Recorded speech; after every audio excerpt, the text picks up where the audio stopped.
Salut. On va voir la respiration circulaire. Donc on est dans une partie qui s'y prête pas mal quand même, parce qu'on est en plein dans le bush, en Australie, dans le Cap York exactement. Euh, donc liberté, air, tout s'y prête. Alors, la respiration circulaire. Il faut savoir au départ qu'il y a 3 respirations circulaires. La première qui va être la fondamentale, la deuxième vont être des variantes en fait.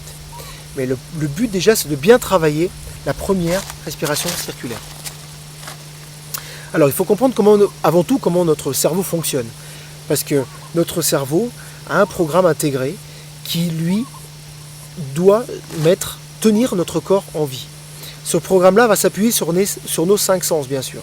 Il faut savoir que ce programme-là, des fois nous fait réagir de façon un peu bizarre.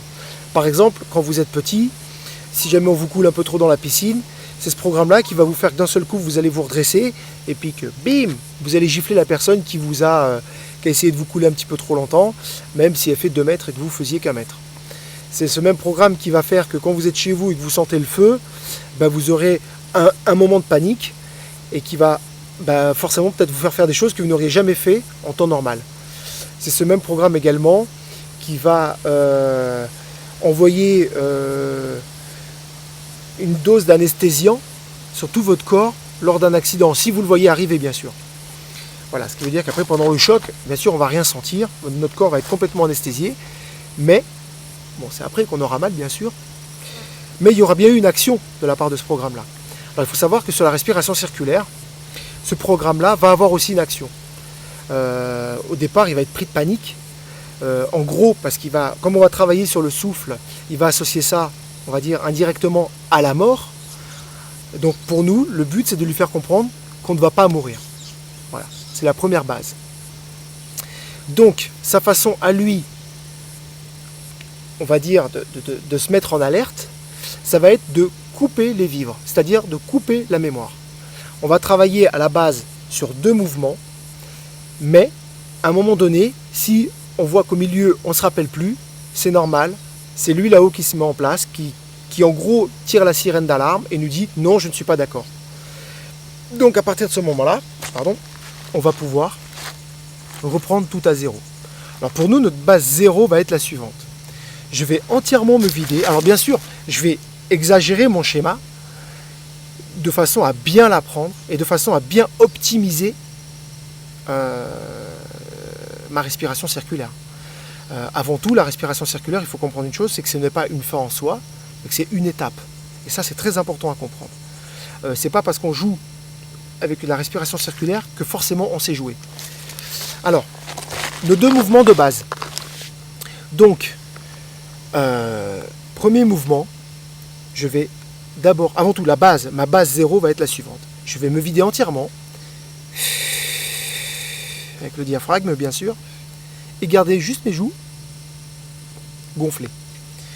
À partir de cette base 0, pour nous ça va être notre base de départ, je vais démarrer sur un premier mouvement qui va être simplement au départ de pousser avec la langue mon air que j'ai dans la bouche. Alors ma langue va pousser aux 3/4 l'air que j'ai dans la bouche, et mes joues, le dernier quart ou le dernier tiers, ça va dépendre des personnes, on va aider bien sûr il y a de la mouche. On va aider simplement avec les joues à finir le mouvement.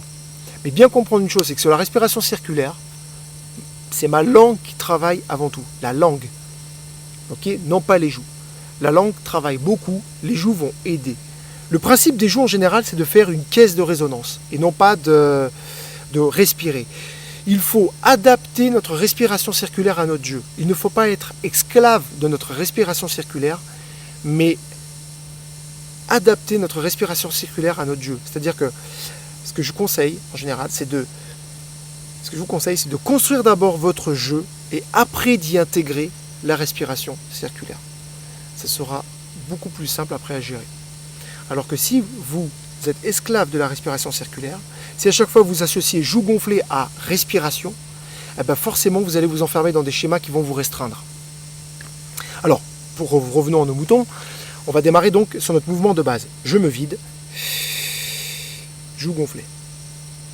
À partir de là, je vais commencer à pousser avec le talon de ma langue, commencer à pousser l'air qui se trouve dans ma bouche.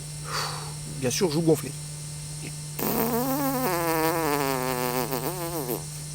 Alors, on peut partir sur une base encore un peu plus simple, c'est qu'on se vide. Voilà. C'est-à-dire qu'ici, au niveau du larynx, on va bloquer l'arrivée d'air. De toute façon, logiquement, on n'en a plus puisqu'on est vide. Et on lâche. Encore une fois.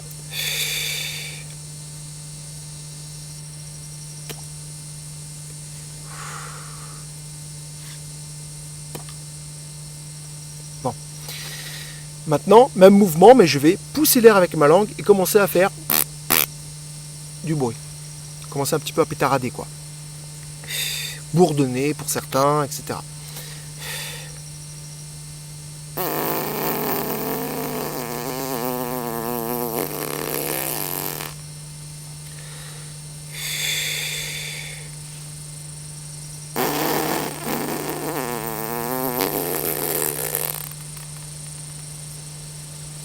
Premier mouvement.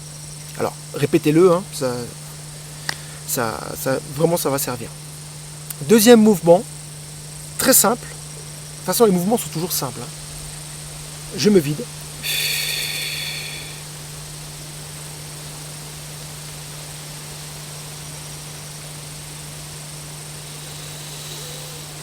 Je garde ma bouche pleine et je vais inspirer avec le diaphragme.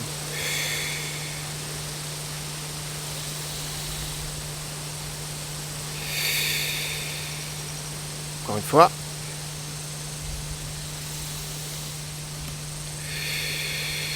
Et après, je me vide normalement. Donc, j'inspire avec le ventre. Je me vide d'abord entièrement. Je remplis la bouche. Je remplis entièrement avec le ventre. Et je me vide.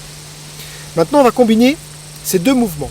Le but, c'est d'alléger notre machine infernale là-haut, notre cerveau. Et on va se mémoriser simplement deux mots mnémotechniques. Le premier, ça va être le mot bouche. Et le deuxième, le mot nez. Si certains n'y arrivent pas, on fera simplement l'opposé. On démarrera par le nez et après par la bouche. Donc quand je vais faire 1, ça va être bouche. Voilà, bouche. Et quand je vais faire 2, le mot nez. Ça va permettre là-haut à lui d'être soulagé et de ne pas paniquer. Donc quand je fais 1, on démarre simplement la bouche.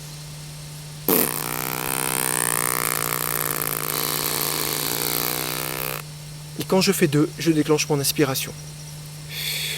3, je souffle normalement. 4, je refais ma réserve d'air pour pouvoir bien sûr revenir sur mon point de départ.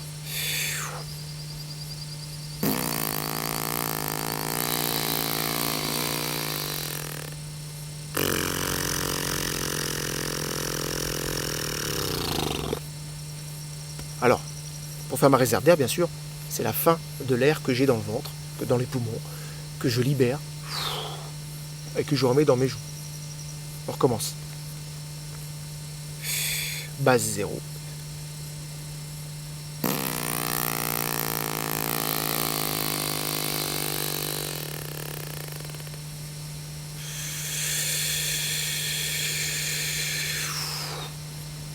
Maintenant, avec le bourdonnement tout le long, bourdonnement ou note fondamentale, c'est pareil. Hein. Base 0.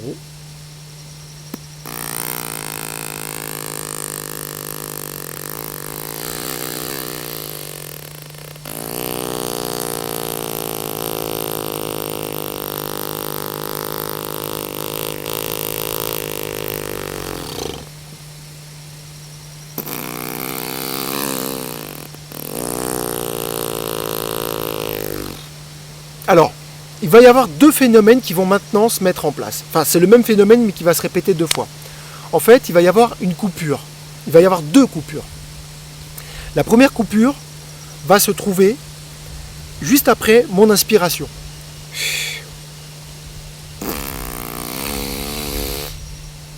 Première coupure. Deuxième coupure. Alors on a de la chance parce que la nature fait quand même bien les choses.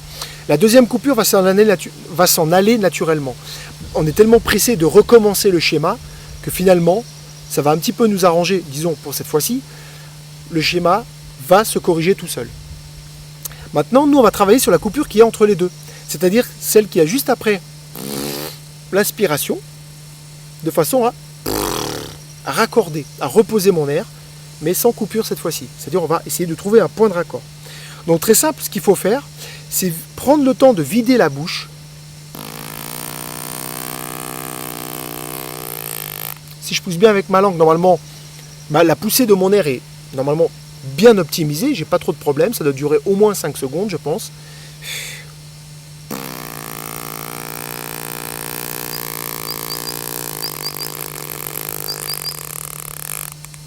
7 secondes, et apparemment je pense que je compte un petit peu doucement, on va dire. Maintenant, si j'inspire tranquillement avec mon diaphragme, eh bien logiquement, mon nez, je mets quoi, 2-3 secondes pour inspirer. Maximum, je pense. Logiquement, le nez, on ne doit pas l'entendre. Hein. Mais là, je fais du bruit exprès pour qu'on puisse ensemble voir nos points de repère, les entendre du moins, c'est important. Donc, ma bouche.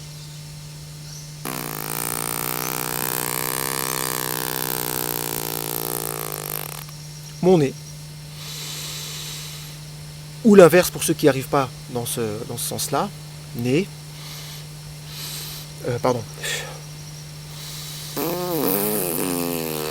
Voilà, on obtient le même résultat. Ok ? Donc bien comprendre que la bouche et le nez sont indépendants, mais ils travaillent ensemble. Je peux tous les deux les contrôler indépendamment. Maintenant, ce qu'il va falloir faire, avant de commencer à corriger cette coupure, il va falloir que je d'abord synchronise mon point de départ de mes deux éléments. Bouche, nez. Alors, quand je faisais 1, 2, bouche, nez, maintenant, ce 1, 2 va devenir 1. Vous voyez, il faut que je les fasse partir en même temps.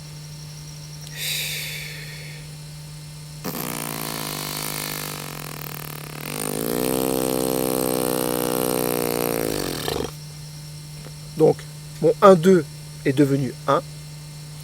Mon 3 est devenu 2. Mon 4 est devenu 3. Donc maintenant, on va réduire notre mouvement à 3 formes. Sous 3 formes.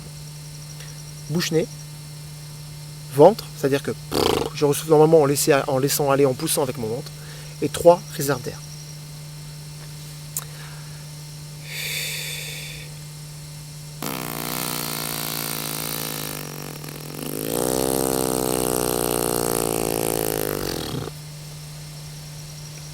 Alors, ma coupure, ma deuxième coupure, comment je viens de l'enlever là? En fait, il faut que je me prenne un point de repère. Bon, d'habitude, lors de mes cours, je note toujours sur papier, c'est un petit peu plus simple, j'ai un petit schéma explicatif qui est assez simple, qui permet de bien comprendre les choses. Là, je ne peux pas me permettre de faire un papier, voilà, c'est pas évident. Donc, ce qu'on va faire, c'est qu'il faut se prendre un point de repère par rapport à nos joues. Ne pas attendre simplement que mes joues soient entièrement vides pour reposer l'air, de façon à éviter cette coupure.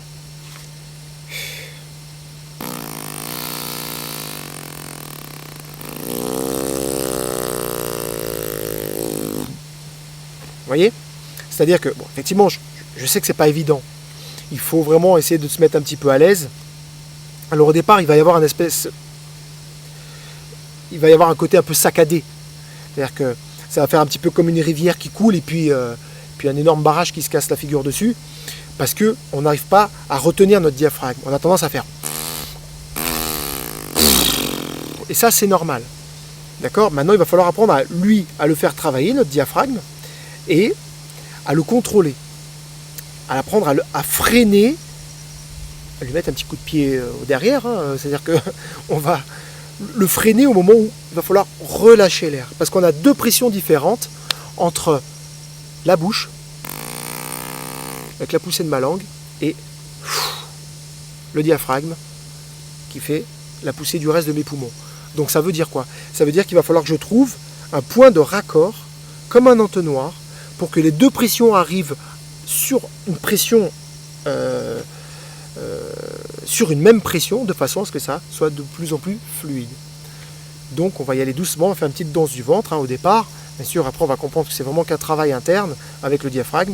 Mais au départ, si ça peut aider, c'est vraiment freiner un peu avec le ventre cette arrivée d'air qui va avoir tendance à arriver un petit peu plus vite. Donc je pousse toujours, je gonfle bien mes joues. Important, bien détendre ici mes lèvres, le coin de ma bouche. On a des petits muscles ici qui s'appellent les buccinateurs, etc. Plein de petits muscles. Bien les détendre. Et commence à pousser avec la langue. Base à zéro, on recommence ensemble.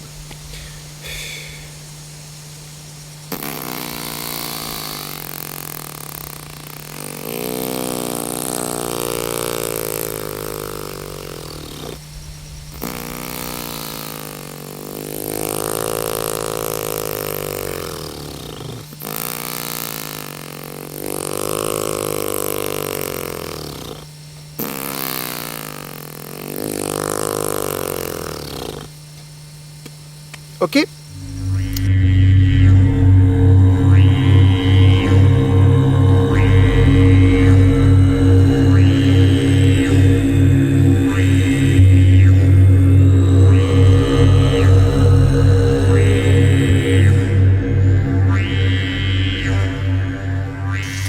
Alors, maintenant je vais quand même amener 2-3 conseils par rapport à la pratique de cette respiration circulaire. Quand même pour bien évoluer de façon à ne pas s'enfermer dans certains schémas quand même. Alors, la poussée de la langue va démarrer du fond de la gorge jusqu'au palais. C'est-à-dire que vraiment on va essayer d'optimiser cette poussée au maximum en poussant très calmement. Vous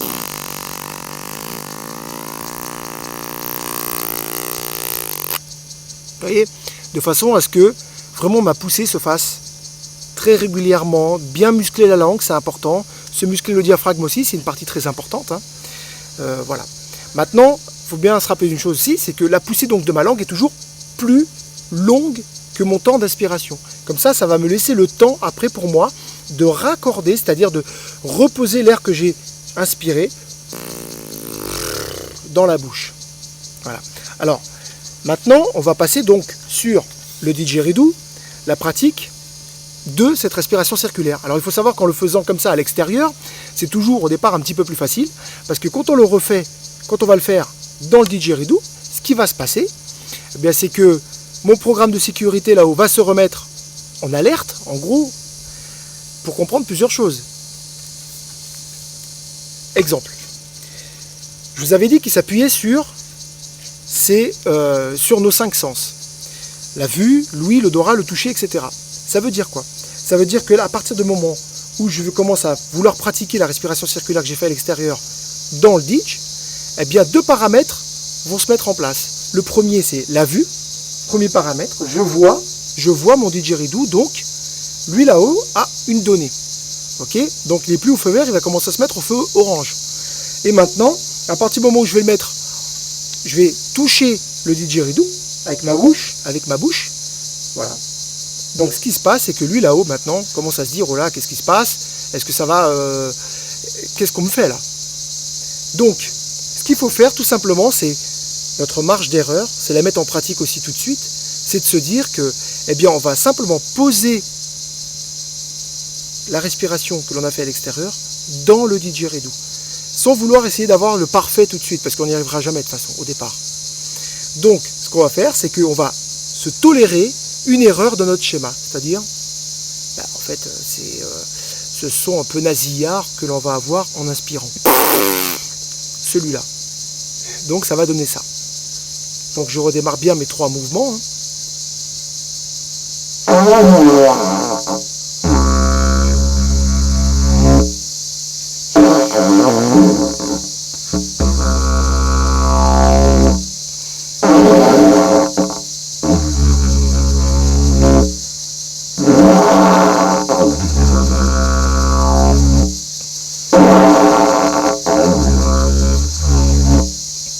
Voilà.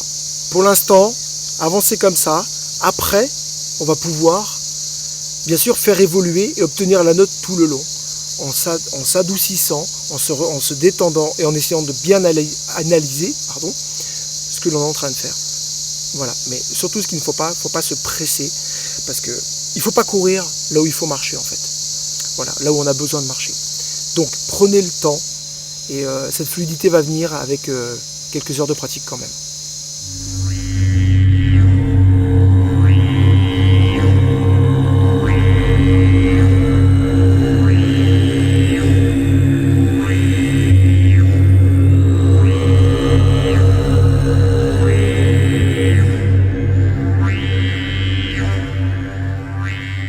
Voilà, il faut travailler, prendre le temps, se donner une marge d'erreur dans notre marge de progression. Je pense que c'est très important. Ne jamais se dire que il faut y arriver à tout prix. Moi je pense qu'il faut laisser la mécanique, comment dire ça, laisser la mécanique se détendre, l'accorder aussi c'est important, prendre conscience comment on est fait, comment elle est faite cette mécanique. Avant tout le didgeridoo c'est prendre connaissance avec soi-même et ça c'est important. Comme chaque passion d'ailleurs, comme chaque instrument ou sport ou métier, à partir du moment où on a envie d'en faire quelque chose d'important dans notre vie, on s'aperçoit que finalement on fait plus connaissance avec soi-même et avec l'instrument quoi. Voilà, salut, j'espère que ça vous a apporté beaucoup et sinon contactez-moi si vous n'avez pas tout compris. Salut.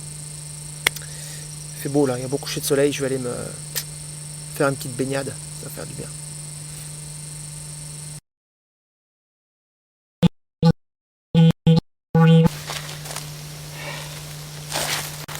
Bonjour. Tout un système de sécurité dans notre tête. Allez, c'est pas bon. Salut. 17 000 km. Ce petit coin de nature me fait profiter de vous parler du chat machine.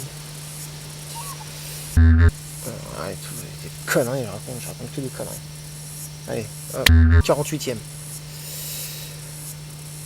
Salut.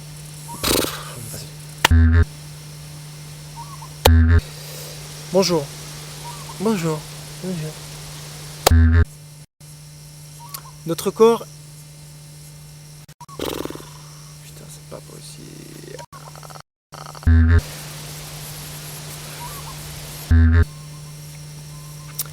Bonjour. Bonjour. Comment dire ? Un autre, on recommence. Oh putain, c'est dur. Allez, on recommence. Boum, dernière.